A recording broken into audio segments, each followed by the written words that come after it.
අද කාලේ භාෂාවෙන් කිව්වොත් ලෝකේ වාර්තා වුණු පළමු IQ ටෙස්ට් එක. අඹ ගසක් සහ ඥාතීන්.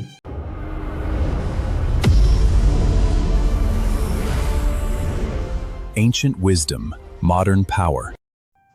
පොසොන් පෝය කිව්ව ගමන් අපේ මතකයට එන්නේ මිහින්තලාව, දන්සල් සහ තොරණ. අපි පොඩි කාලේ ඉඳන් අහලා තියෙන්නේ මිහිඳු මහරහතන් වහන්සේ ලංකාවට වැඩියාට පස්සේ තමයි ලංකාවේ බුදුදහම ස්ථාපිත උනේ කියලා.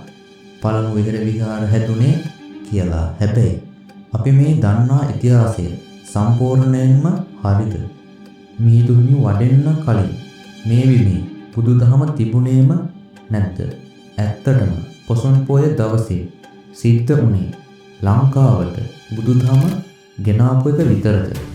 අද අපි කතා කරන්න යන්නේ ඔබ මෙතෙක් අහපු නැති පොසොන් පෝය පිටුපස තියෙන ගැඹුරු දාර්ශනික සහ ඓතිහාසික කතාවයි.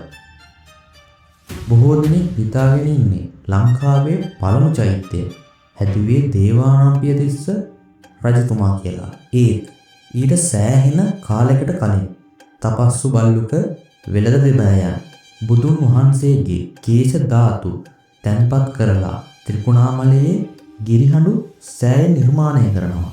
ඒ වගේම බුදුන් වහන්සේගේ පළමු ලංකාගමනයේදී සමන් දෙවියන්ගේ ආරාධනයෙන් මහියංගන ස්තූපය ඉදිවෙනවා. පණ්ඩුගාමේ රජුගේ කාලේ අනුරාධපුර නගරය සැලසුම් කරද්දී ආජීවකයන්ට නිගණ්ඨයන්ට වගේම විවිධ ශ්‍රමණ කොට්ටාස වලටත් කුටි හැදුවා කියලා මහා වංශයේ පැහැදිලිව සඳහන් වෙනවා. ඒ කියන්නේ මිහිඳු හිමි වඩින්න කලිනුත් මේ රටේ මිනිසුන්ට යම්කිසි ආගමික දර්ශනයක් සහ බුදුදහම ගැන යම්කිසි අවබෝධයක් තිබුණා. එහෙනම් මිහිඳු හිමි කලේ මොකක්ද?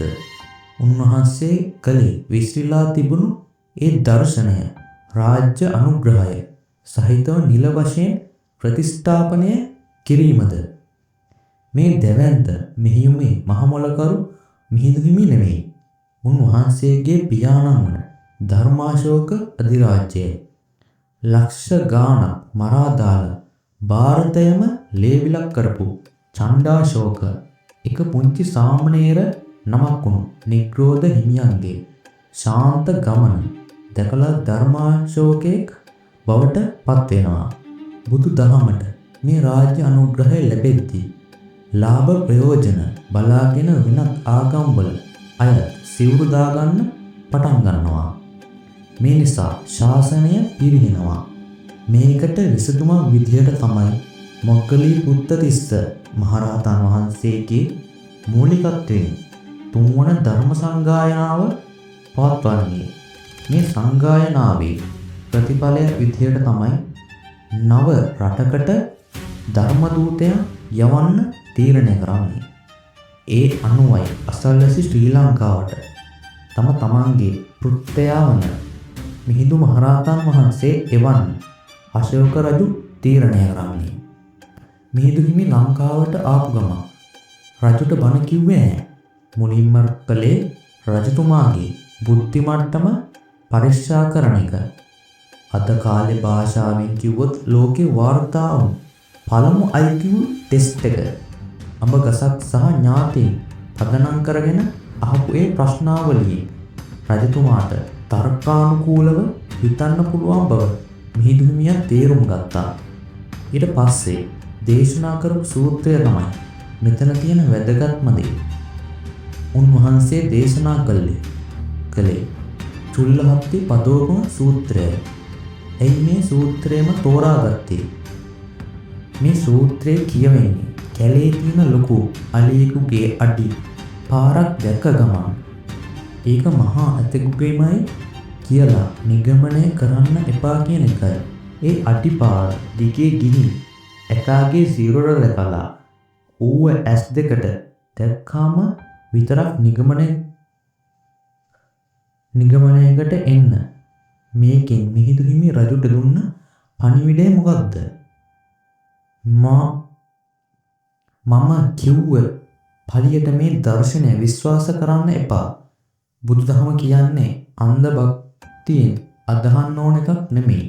තර්කානුකූලව විමර්ශනය කරලා ප්‍රායෝගිකව අත්හදා බලලා අවබෝධ කරගන්න ඕන දර්ශනයක් කියන එකයි. අවුරුදු 2300කට කලින් මිහිඳු හිමි මේ රටට ගෙනාවේ ආගමක් නෙවෙයි චින්තන විප්ලවයක්. කෘෂිකර්මාන්තය, වාස්තු විද්‍යාව, සාහිත්‍ය, කලාව මේ හැමදේම ඒ චින්තනයත් එක්ක අපිට ලැබුණා. ඒත් අද අපි කරන්නේ මොකක්ද? අපි ඒ ගැඹුරු දර්ශනය අමතක කරලා දන්සල් පෝලිං වලටයි වර්ණවත් තොරන් වලටයි පොසොන් පොය ලඝු කරලා තියෙනවා. තුල්ලහත්තිපදෝපම සූත්‍රයෙන් කියා දුන්නු ඒ විමර්ශනාත්මක බුද්ධිය අද අපිට නැති වෙලා මෙවර පොසොන් පොයට බඩ පුරවා ගන්නවා වගේම මනසක් පුරවා ගන්න. ඉතිහාසය දිහා විවෘත මනසකින් බලන්න. මේ වීඩියෝ එකෙන් අලුත් දෙයක් ඉගෙන ගත්තා නම් යාළුවෝ එක්ක ෂෙයා කරන්න. මේ වගේ තවත් ගැඹුරු කරුණු දැනගන්න අපේ channel එක subscribe කරන්න.